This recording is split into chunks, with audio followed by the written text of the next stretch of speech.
നമസ്കാരം. ഗാനസ്വദനം എന്ന സംഗീത ചാനലിലെ ആദ്യത്തെ ക്ലാസ്സാണ്.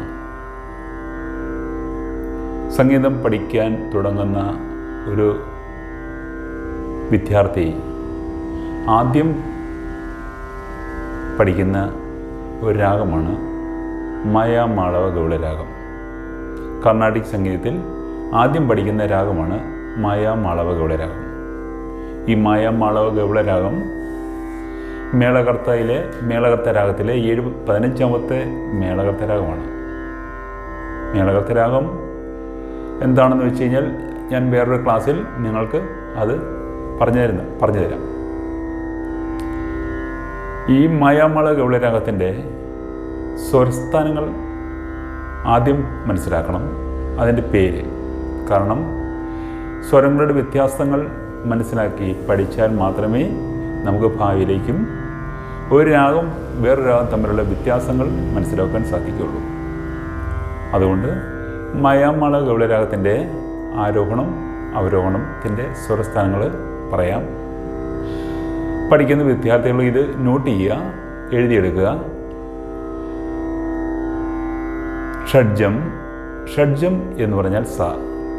നമ്മൾ പൊതുവെ പറയുന്നതാണ്, സായിക്ക് പറയുന്ന പേരാണ് ഷഡ്ജം. ഋഷഭം, രീക്ക് പറയുന്നതാണ് ഋഷഭം. ഗായ്ക്ക് ഗാന്ധാരം, മായ്ക്ക് മധ്യമം, പായ്ക്ക് പഞ്ചമം, ദായ്ക്ക് ദൈവതം, നെയ്ക്ക് നിഷാദം. പിന്നെ മേൽഷഡ്ജം. ഇതാണ് പൊതുവെ പറയുന്ന ഈ സപ്തസ്വരങ്ങൾക്ക് പറയുന്ന പേര്. പക്ഷേങ്കിൽ രാഗത്തിലേക്ക് വരുമ്പോൾ ഈ സ്വരങ്ങൾക്ക് വ്യത്യാസം വരുന്നുണ്ടിരിക്കും. ഷഡ്ജവും പഞ്ചവും ഓരോ സ്ഥാനവും, ഋഷഭം ഗാന്ധാരം, ദൈവതം നിഷാദം 3 സ്ഥാനവും, മധ്യമത്തിന് 2 സ്ഥാനവും, ഇങ്ങനെ മൊത്തം 16 സ്ഥാനങ്ങളുണ്ട് ഈ സപ്തസ്വരങ്ങൾക്ക്. ഈ 16 സ്വരങ്ങൾ നമ്മൾ പഠിക്കുകയും അതിൻ്റെ വ്യത്യാസങ്ങൾ നമുക്ക് മനസ്സിലാക്കുകയും ചെയ്യുമ്പോഴാണ് നമ്മൾ യഥാർത്ഥത്തിൽ ഒരു സംഗീതം പഠിക്കാൻ തുടങ്ങുന്നത്.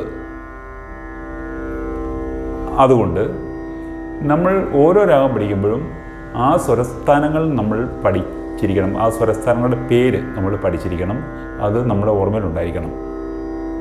അതുകൊണ്ട് നമ്മളിപ്പോൾ ഇന്ന് പഠിക്കാൻ തുടങ്ങുന്ന മായാമാളവ ഗൗള രാഗത്തിൻ്റെ സ്വരസ്ഥാനം ഷഡ്ജം, ശുദ്ധ ഋഷഭം, അന്തരഗാന്ധാരം, ശുദ്ധ മധ്യമം. നിങ്ങൾ എഴുതിയെടുക്കണം, ഇത് നോട്ട് ചെയ്തെടുക്കണം.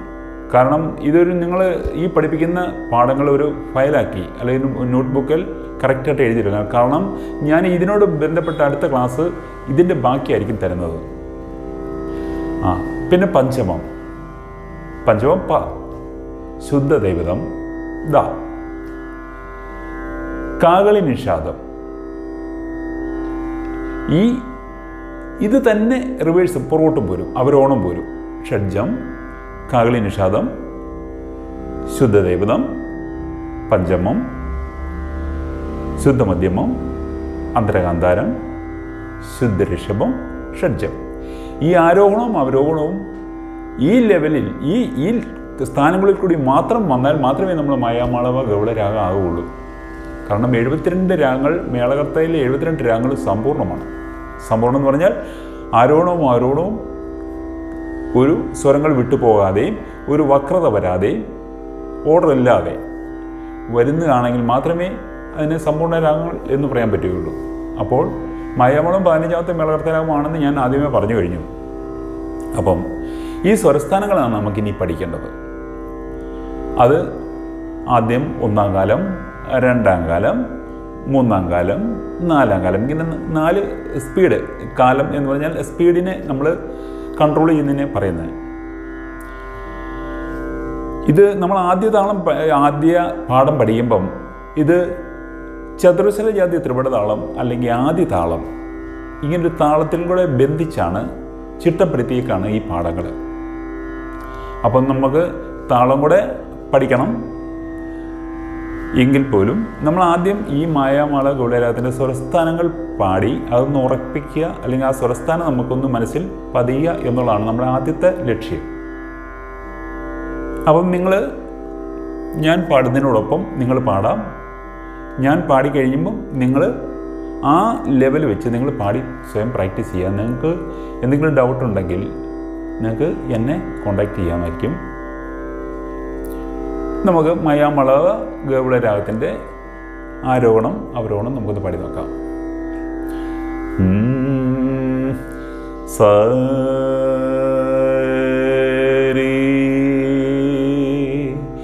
ഗ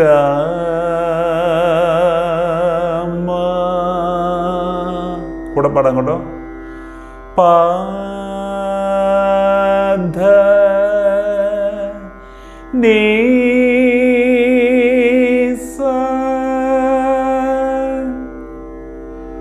പാടിയോ? ഓക്കെ, ഒന്നുകൂടെ നമുക്ക് നോക്കാം. സരി ഗ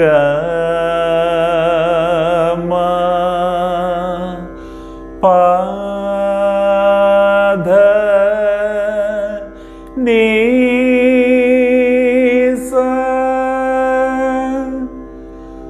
അവരോണം നമുക്ക് പാടാം. സ നീ ദ പ മ ഗ രി സ. പാടിയോ? ഒന്നുകൂടെ നമുക്ക് നോക്കാം. ഇത് നമ്മൾ ഒന്നാം കാലത്തിലാണ് പഠിക്കുന്നത്. ഒന്നാം കാലം എന്ന് പറഞ്ഞാൽ താളം ഞാൻ മുമ്പ് പറഞ്ഞല്ലോ, നമുക്ക് പാട്ടിൻ്റെ സ്പീഡിനെ കൺട്രോൾ ചെയ്യുന്നത് താളത്തിലാണ്. അതിനെക്കുറിച്ച് നമുക്ക് അടുത്ത ക്ലാസ്സിൽ നമുക്ക് വിശദമായിട്ട് പഠിക്കാം. സരി ഗ മ പാധ നീ സ. പാടിയോ? സംശയമുണ്ടോ? ഇല്ല. നമുക്കൊന്നുകൂടെ നോക്കാം. അവരോണം പാടാം. സ നീ ദ പ മ ഗ രി സ. സംശയമുണ്ടോ? നിങ്ങൾ പാടി നോക്കിയോ? ഓക്കെ, നമുക്കൊന്നുകൂടെ നോക്കാം. സരി ഗ മ പാധ നീ സ. സ നീ ദ പ മ ഗ രി സ. ഇതാണ് ആരോഹണം അവരോഹണം. ഇത് നിങ്ങൾ പാടി പാടി പ്രാക്ടീസ് ചെയ്താൽ മതി.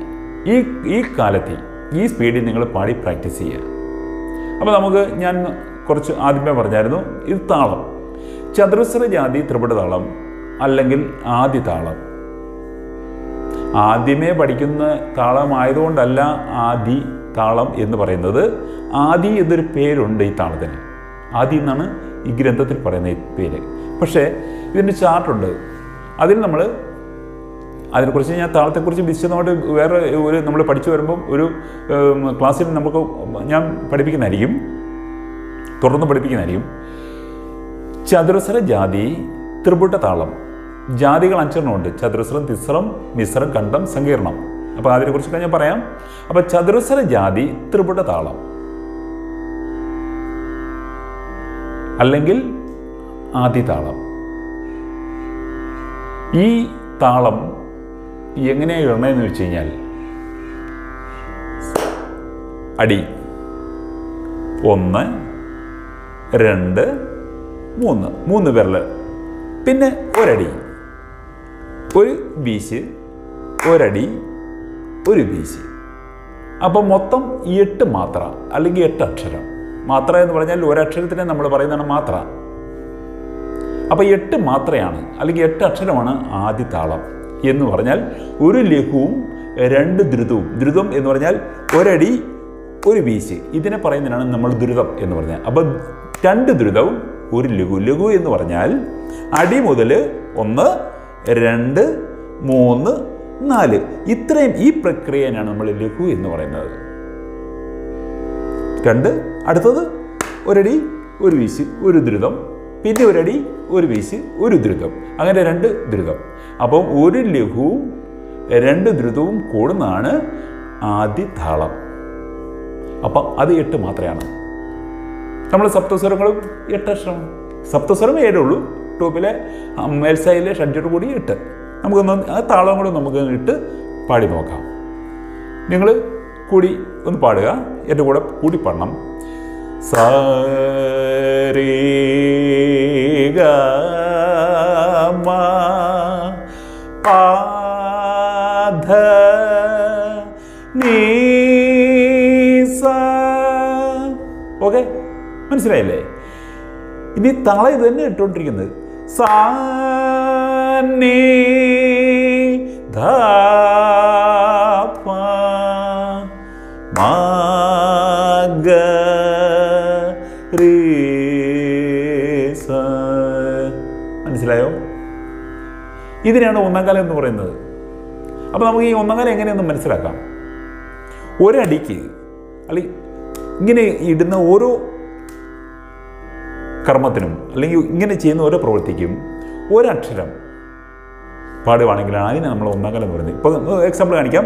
സ ഒരടി, രേ ഈ ഒരടിക്ക് ഗ മ. കേട്ടോ, ഇങ്ങനെ ഓരോ സ്വരങ്ങൾക്കും ഓരോ വിരൽ ഓരോ മാത്രകൾ വീഴുമല്ലേ, ഇതിനെ നമ്മൾ ഒന്നാം കാലം എന്ന് പറയും. ഇനി നമുക്ക് അടുത്ത ഒരു സ്റ്റെപ്പ് പഠിക്കാം, രണ്ടാം കാലം.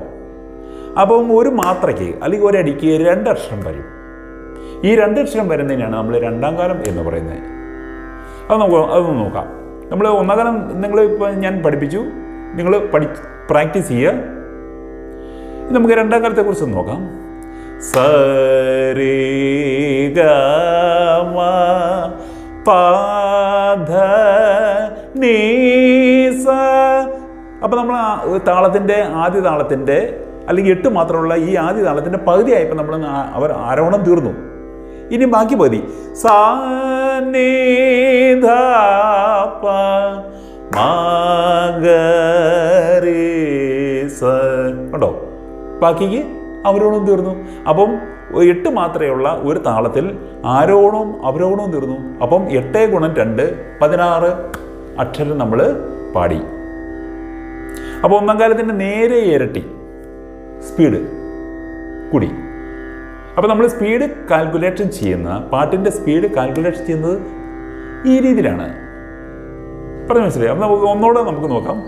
സ രേ ഗ മ പ ധ നീ സ സാ നീ ധ പ മ ഗ റീ സ. ഇത് പ്രാക്ടീസ് ചെയ്യണം. പ്രാക്ടീസ് ചെയ്യാൻ പറ്റത്തില്ല. നമ്മൾ ഏതൊരു വിദ്യ പഠിക്കണമെങ്കിലും അതിൻ്റെ പിന്നിൽ നല്ല കഷ്ടപ്പാടുണ്ട്. ആ കഷ്ടപ്പെട്ടേ പറ്റൂ. പിന്നെ കഴിവുള്ളവർക്ക് ആണല്ലോ പാട്ട് പഠിക്കുന്നത്. ഇപ്പം ഏതൊരു കല പഠിക്കണം ആ ഒരു ലെവലിൽ കഴിവുണ്ടായിരിക്കും. അപ്പം ദൈവം തരുന്ന ഈ ഒരു കഴിവിനെ നിങ്ങൾ പ്രോത്സാഹിപ്പിക്കുക, അതിനെ നെഞ്ചിലോ ഏറ്റുക എന്നുള്ളതാണ് നിങ്ങളുടെ കടമ. നിങ്ങൾ പഠിക്കാനുള്ള സകല അവസരങ്ങളും സകല ചാൻസുകളും ഉപയോഗപ്പെടുത്തുക. അപ്പം നിങ്ങൾ ഒന്നുകൂടെ നമുക്ക് ഈ ക്ലാസ് ഒന്നാം കാലം രണ്ടാം കാലം നമുക്കൊന്ന് അടുപ്പിച്ച് പാടി നോക്കാം. ഓക്കെ, തയ്യാറായോ? ഓക്കെ, സ ഒന്നാം കാലം പറഞ്ഞത്. സ രേ ഗ മ പ ധ നീ സ. ഓക്കെ, പാടിയോ? സാ നീ ധ പ മ ഗ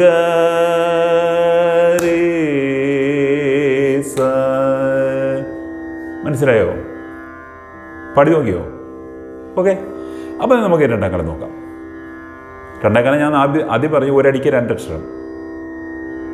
ഓക്കെ. സരി ഗ മ പ ധ നി സ സാ നി ദ പ മ ഗ രി സ. ഓക്കെ. നിങ്ങൾ പാടി നോക്കിയോ? പാടി നോക്കണം. ഇനി നമുക്ക് അടുത്ത ഒരു, നിങ്ങൾ പാടാൻ ഒന്നാം കാലം രണ്ടാം കാലം പാടാൻ പ്രാപ്തരായോ? നമുക്ക് അടുത്ത ഒരു സ്റ്റെപ്പിലേക്ക് കൂടെ കിടക്കാം. മൂന്നാം കാലം. മൂന്നാം കാലത്തിന് നിങ്ങൾക്കൊന്ന് കാൽക്കുലേഷൻ ചെയ്ത് നോക്കി. നിങ്ങൾക്ക് മൂന്നാം കാലത്ത് എങ്ങനെയായിരിക്കും കാൽക്കുലേഷൻ ചെയ്ത് നിങ്ങൾക്കൊന്ന് ചിന്തിക്കാൻ പറ്റുമോ? ഒന്നാം കാലത്തിന് ഒരടി, ഒരു മാത്രയ്ക്ക് 1 അക്ഷരം.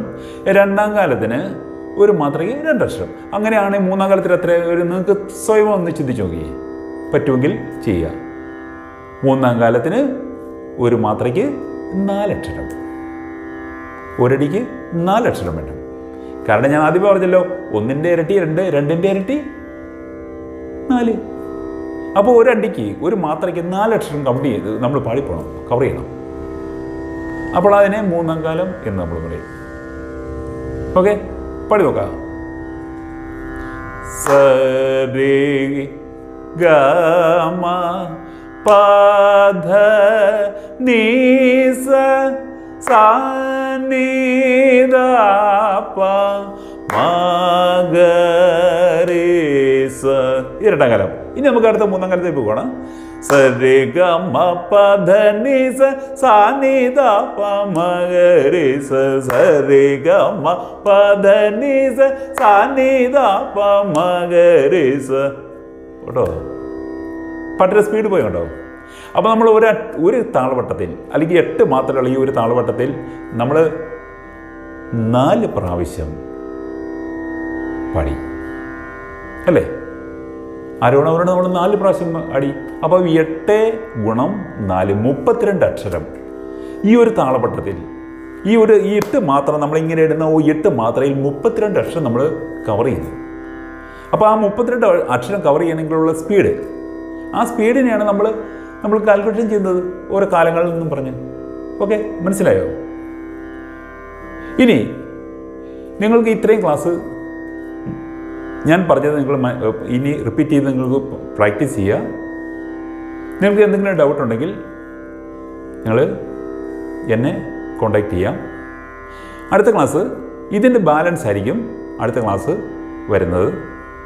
പിന്നെ കൂടാതെ വേറെ ലെവൽ പഠിച്ചവർക്ക് വേണ്ടിയിട്ട് വേറെ ഒരു ലെവലിലുള്ള ക്ലാസ്സും ഞാൻ ഇടുന്നുണ്ട്.